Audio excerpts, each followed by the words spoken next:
Hello my dear students, आप कैसे हो? बिल्कुल अच्छे से होंगे, मुझे उम्मीद है आप लोग अच्छे से होंगे। तो हमने इससे पहले लेक्चर में पढ़ा था पॉलिटिकल थ्योरी, हम जो पढ़ रहे हैं उसी को आगे बढ़ाते हुए। ठीक है, यहाँ पे जो पॉलिटिकल थ्योरी का काम क्या है, मैंने इससे पहले आपको जो पहला वाला वीडियो है उसको उसमें मैंने आपको बताया थोड़ा बहुत। तो उसी को आगे ले जाते हुए ये पॉलिटिकल थ्योरी, इसके बाद हम पढ़ेंगे व्हाट इज़ पॉलिटी, जो कि आपके सिलेबस में है। तो उससे पहले ये समझना बहुत ज़रूरी है पॉलिटिकल थ्योरी का और एक काम क्या होता है। हमारी जो पॉलिटिकल लाइफ है, ठीक, पॉलिटिकल लाइफ, ठीक। तो पॉलिटिकल लाइफ में ये जो पॉलिटिकल थ्योरी है, ये एक systematically political theory systematically thinks about the values that inform political life. हमारी जो पॉलिटिकल लाइफ है इसमें एक हिसाब में क्या करती है पॉलिटिकल थ्योरी, ये सोचती है, ठीक है, हमें इन्फॉर्म करती है, हमारी पॉलिटिकल लाइफ को इन्फॉर्म करती है, सोचती है उन वैल्यूज़ के बारे में। किन वैल्यूज़ के बारे में? Values like equality, values like freedom, values like justice, values like nationalism, values like secularism, इनके बारे में सोचती है, ठीक है।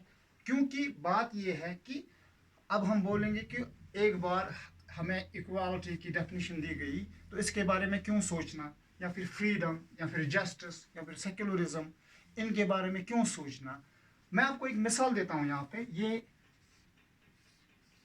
ट्राइंगल है, ठीक, ट्राइंगल। एक बार इसकी डेफिनेशन आई तो आ गई यूनिवर्सल एक्सेप्टेड, ठीक है। तो बिल्कुल स्क्वायर, एक बार इसकी डेफिनेशन आई तो आ गई, ठीक है, हर किसी ने एक्सेप्ट किया। लेकिन यहाँ पे ऐसा नहीं होता, क्योंकि ये जो वैल्यूज है हमारे पॉलिटिकल लाइफ के वैल्यूज जो है, ये रिलेटेड है हमसे, और हम लोग क्या है, हम लोग लिविंग थिंग्स है, ठीक है, हम लोग लिविंग थिंग्स है।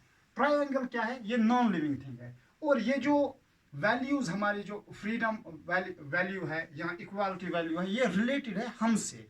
जब कोई भी वैल्यू जिंदा लिविंग थिंग से रिलेटेड हो तो उसमें मॉडिफाई उसको मॉडिफाई करना ही पड़ता है, with the passage of time उसको मॉडिफाई करना ही पड़ता है, ठीक है। वक्त के साथ साथ बदल जाती है, चीज़ें बदल जाती है, तो ऑटोमेटिकली मीनिंग भी बदल जाएगी, ठीक है। फ्रीडम इससे पहले कितनी थी, अब कितनी होनी चाहिए? जितनी फ्रीडम थी वो सोसाइटी के लिए अच्छी थी, ठीक है, या फिर बुरी थी, उसके कॉन्सिक्वेंस अच्छे निकले या फिर बुरे निकले, ठीक है। ये सोचती है पॉलिटिकल थ्योरी, उसके बाद ही उनको मॉडिफाई किया जाता है, उनमें कुछ चेंजेस लाए जाते हैं। जैसे कि आप देखते हो किसी भी मुल्क का कोई भी कॉन्स्टिट्यूशन हो, ठीक है, हम इंडिया की बात करेंगे तो इंडिया में कॉन्स्टिट्यूशन, उसमें अमेंडमेंट होती रहती है। क्यों अमेंडमेंट होती रहती है? क्योंकि उनको लगता है कि इनको चेंज करना चाहिए for the welfare of people, ठीक। बहुत सारी मिसालें हैं ऐसे, जैसे कि पहले इंडियन कॉन्स्टिट्यूशन में 8 ही शेड्यूल थे, फिर 12 कर दिए गए। इंडियन कॉन्स्टिट्यूशन में पहले 315 आर्टिकल थे, फिर 395 कर दिए गए। क्यों? क्योंकि जरूरत पड़ी उनको उसको बढ़ाने की, ठीक है, बढ़ाने की जरूरत पड़ी। तो पॉलिटिकल थ्योरी क्या करती है, हमारी जो पॉलिटिकल लाइफ के वैल्यूज जो है इनके बारे में सोचती है, सोच विचार करती है, लेकिन सिस्टमैटिकली एक हिसाब में सोचती है, ठीक है। उसके बारे में उसको मॉडिफाई करना है। क्या सोचती है? It explains the meaning and significance of these and other related concepts.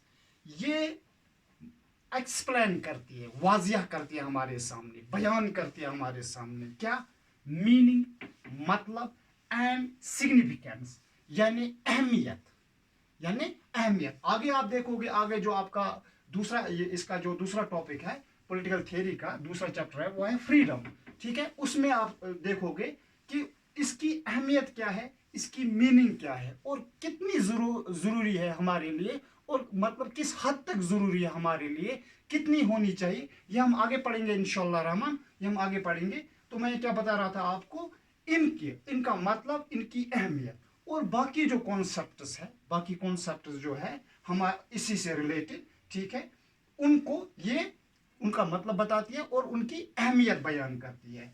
It also examines the extent to which freedom, equality are actually present in the institutions.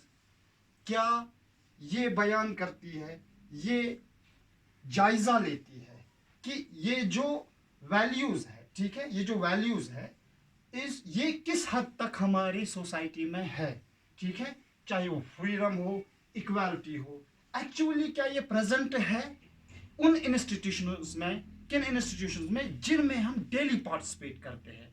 Institutions like government office, हमें जाना पड़ता है, BDO office, मैं नहीं जाऊंगा मेरा भाई जाएगा, मेरा भाई नहीं जाएगा तो मेरा डैडी जाएगा, मेरा पड़ोसी जाएगा, चलो डॉक्टर वहाँ पे सीएमओ के पास, हॉस्पिटल, वो तो गवर्नमेंट ही ऑफिस है, हमारे लिए है, ठीक है, वहाँ जाना पड़ता है।